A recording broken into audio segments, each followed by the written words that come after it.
Salut les filles, bienvenue sur ma chaîne YouTube, j'espère que vous allez bien. Aujourd'hui on se retrouve encore pour une vidéo où je veux vous montrer comment vous maquiller, comment appliquer le maquillage en ordre. Donc la vidéo d'aujourd'hui je vous montre juste comment est-ce que vous pouvez appliquer votre maquillage en ordre. Je commence par vous montrer la première étape qu'il faut faire jusqu'à la dernière étape qu'il faut faire. Donc c'est ce qu'on va faire dans la vidéo d'aujourd'hui. Et si tu es nouvelle sur ma chaîne, salut, je m'appelle Dora et je suis passionnée de tout ce qui concerne la beauté et la mode.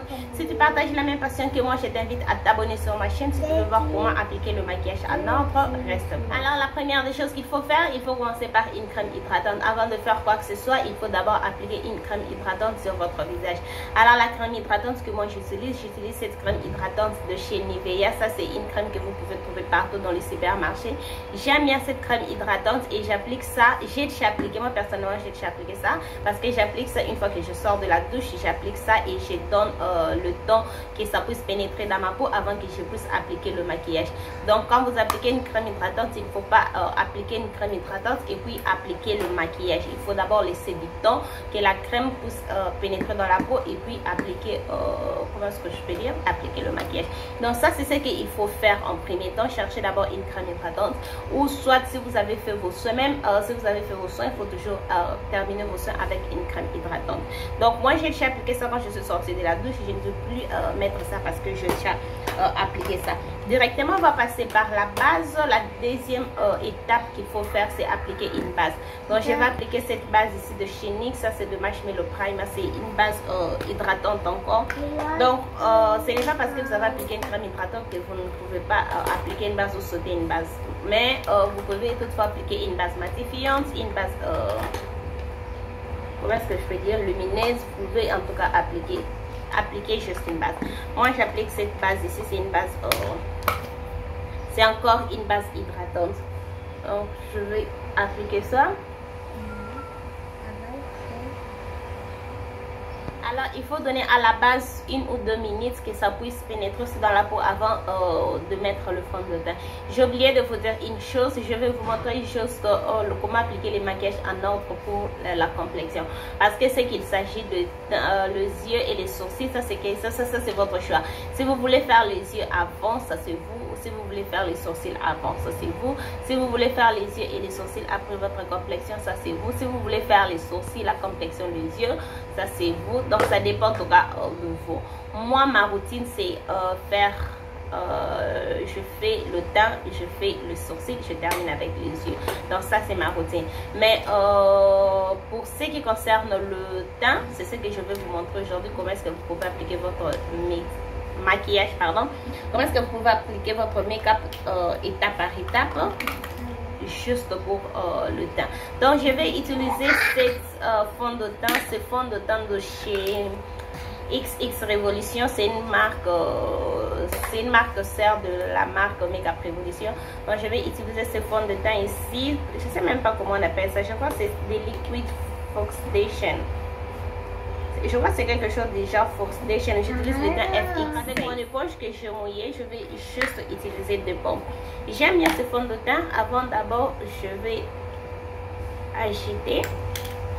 Comme je disais, j'aime bien ce fond de teint. C'est une marque que j'ai testé que cette année.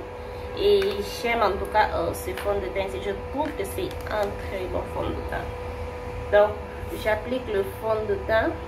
Je commence d'abord par disperser le produit avant que je stampe. Une fois que j'ai dispersé tout le produit, je commence maintenant à estomper. Donc je ne drague pas le produit comme je l'ai toujours dit. Je tapote le produit pour que le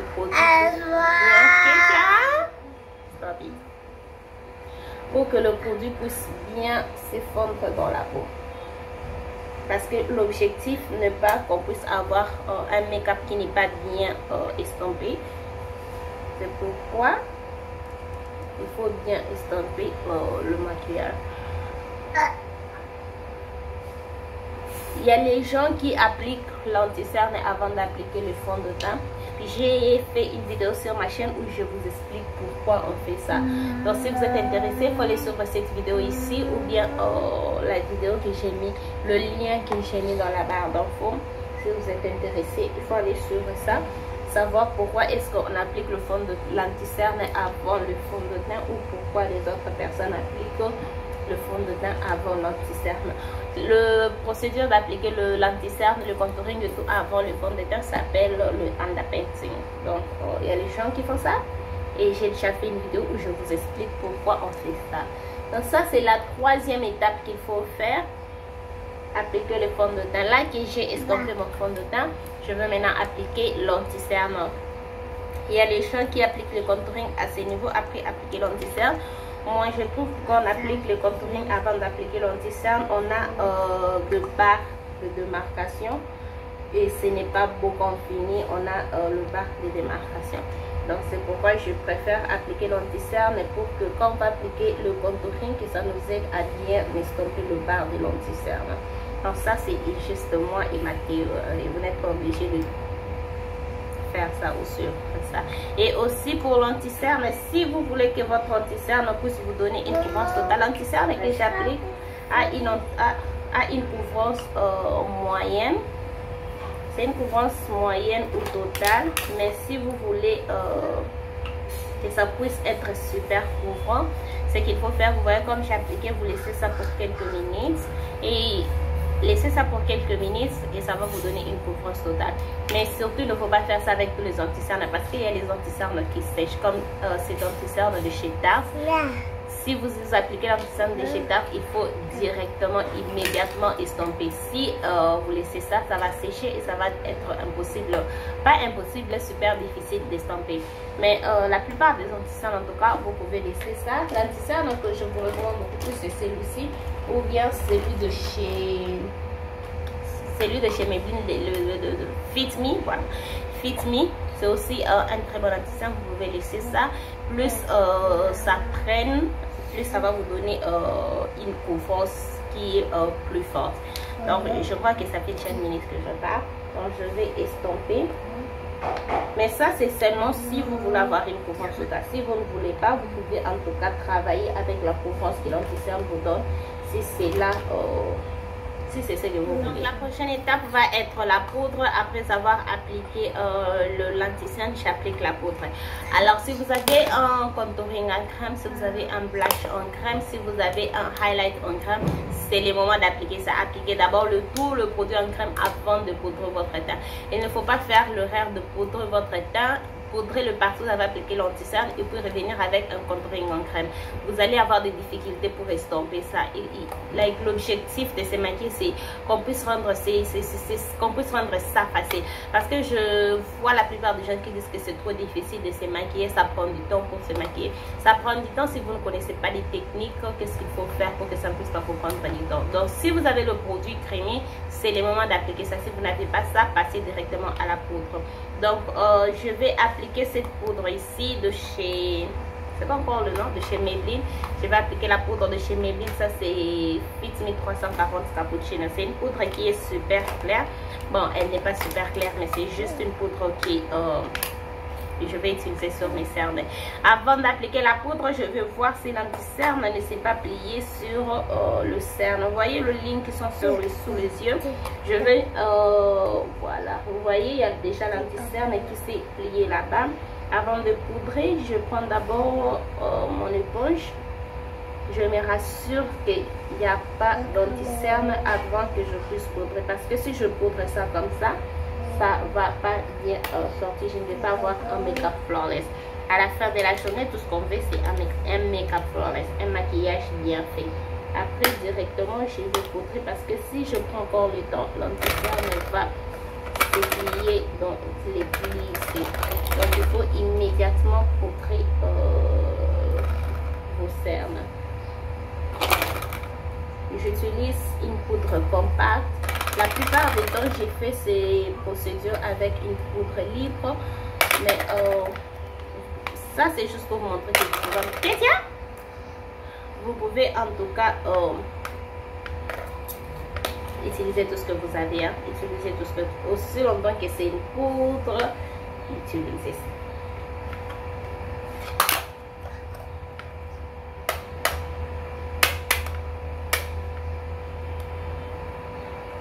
J'applique cette poudre partout où j'ai appliqué l'anti-cerne.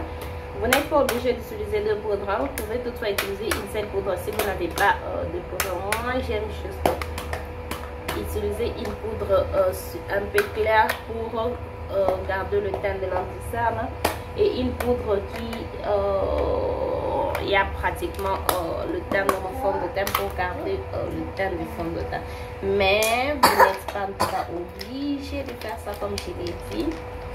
Vous n'êtes pas obligé de faire ça. Pour le reste de mon visage, aujourd'hui, je fais l'inverse de ce que j'ai toujours fait. J'ai toujours appliqué une poudre libre sur mes cernes et une poudre compacte sur le reste de mon visage. Mais aujourd'hui, j'ai appliqué une poudre compacte sur mes cernes et une poudre libre pour le reste de mon visage. Pourquoi? Parce que j'aime bien cette poudre ici. C'est une poudre libre de chez L'Oréal. Ça, c'est l'Infallible Loose Setting Powder, poudre fixante libre.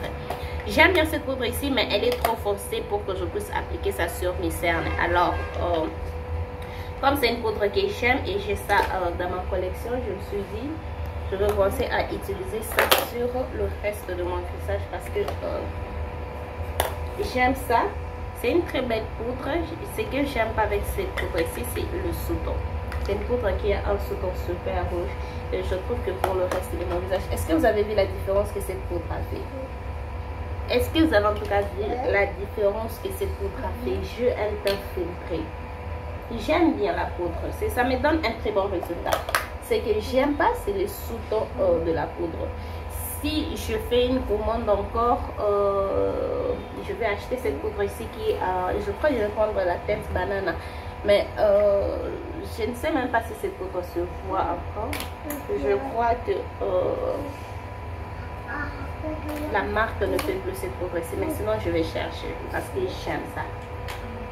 J'aime ça, en tout cas j'aime le résultat que ça m'a donné. J'aime. Pour le contouring, je vais utiliser cette poudre de chez LYS Beauté. Donc je vais prendre cette poudre ici. C'est une poudre, c'est un contouring. J'aime bien cette poudre. C'est pas une poudre, c'est contouring. J'aime bien ça. Donc c'est vraiment un contouring que j'aime. Dans tout le contouring que j'ai utilisé, le produit contouring que j'ai utilisé dans ma vie, ça c'est mon préféré.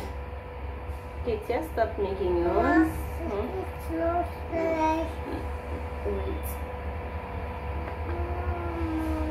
Donc j'aime bien ça, j'aime la pigmentation.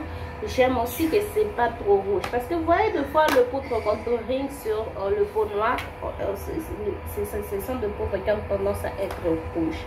Et j'aime celui-ci parce qu'il est super net. Il n'est pas rouge. Je ne sais pas pourquoi le poudre de contouring pour le peau noire, ça doit être rouge. Ça doit avoir un sous-ton rouge. Celui-ci est super bon. Le sous-ton est super net et j'aime ça. Donc je vais faire le contouring du nez rapidement. Toujours bien, vous n'êtes pas obligé de faire cette étape. Vous pouvez toutefois sauter. Ça c'est juste moi qui aime faire le contouring du nez parce que je trouve que ça change le look de mon nez. Pas que j'aime pas la forme de mon nez, j'aime bien la forme de mon nez. Mais avoir aussi de temps en temps une forme différente de ce que j'ai, ça fait du bien. Donc ça c'est la 5e étape. Je ne vais pas compter la poudre de cette étape, juste poudre.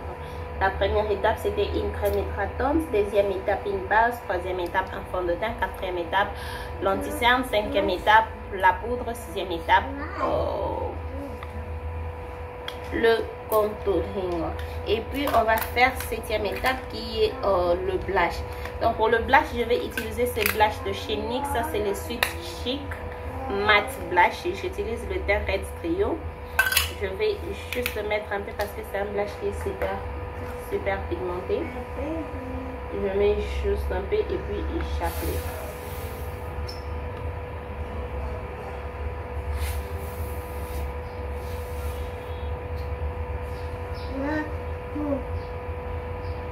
Alors, huitième étape, ça va être le highlight. Je vais maintenant mettre ce highlight de chez Juvia's Place.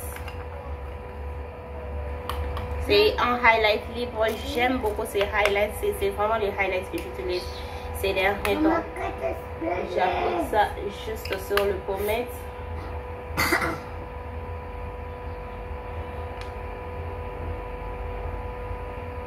Très bien.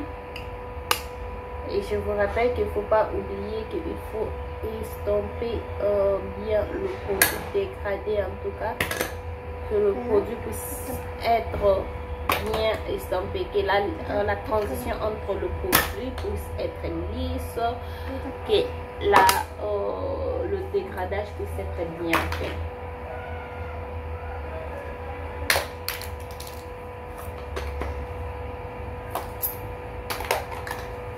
Donc voilà, je vais mettre un peu juste là. Vous n'êtes pas obligé de faire ça. Moi, je vais juste faire ça.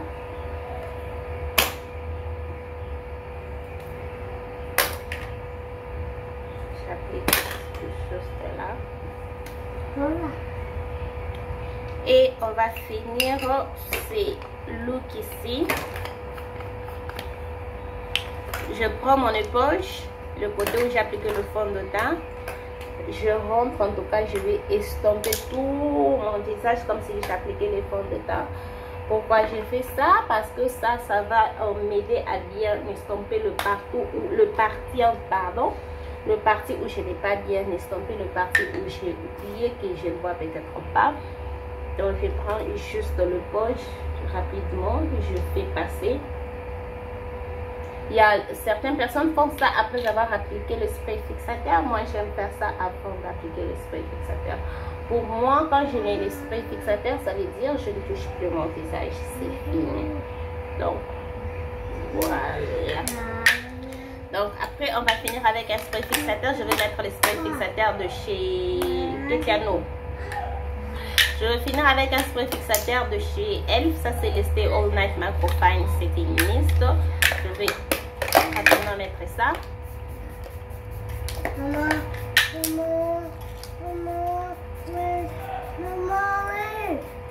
Après, je vais mettre un rouge à lèvres de chez Colourpop. Et puis, je vais mettre un crayon à lèvres de chez Colourpop et un rouge à lèvres de chez Juvia's Place.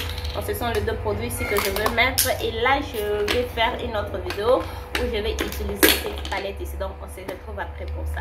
Donc, voilà, je suis de retour. Je viens de finir ce look ici. Comme je l'ai dit, je travaille avec cette palette ici. Je vous montre comment faire un 4 pouces. Donc, si vous voulez savoir comment faire un 4 pouces, je vous recommande d'aller suivre cette vidéo ici parce qu'elle est déjà en ligne.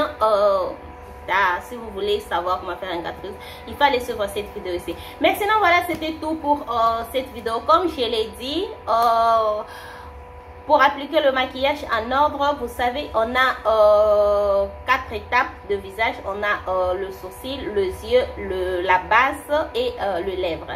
Donc, ce qui concerne l'étape où les yeux, les sourcils, la base, les lèvres, ça n'existe pas. Vous faites ce que vous voulez. Vous faites ce qui vous rend confortable. Moi, j'aime faire ma base, les sourcils, les yeux et le rouge à lèvres. Deux fois, je fais ma base, les rouges à lèvres, les sourcils, les yeux. Ça dépend en tout cas. Deux fois, je fais les sourcils, les yeux, la base, le rouge à lèvres. Donc, ça, c'est juste... vous pouvez faire tout ce que vous voulez. Mais ce que je vous ai montré, c'est uniquement pour la base. Donc, comment est-ce que vous pouvez faire la base étape par étape. Donc, c'est juste là où, comment est-ce que vous pouvez faire ça en ordre. Parce que, vous savez... Deux fois, on ne sait juste pas est-ce qu'on doit appliquer les fonds de teint avant, est-ce qu'on doit appliquer l'anti-cerne après, est-ce qu'on doit appliquer entre le blush et les highlights, qu'est-ce qu'on doit appliquer avant, qu'est-ce qu'on doit appliquer après. Vous savez, toutes ces questions-là.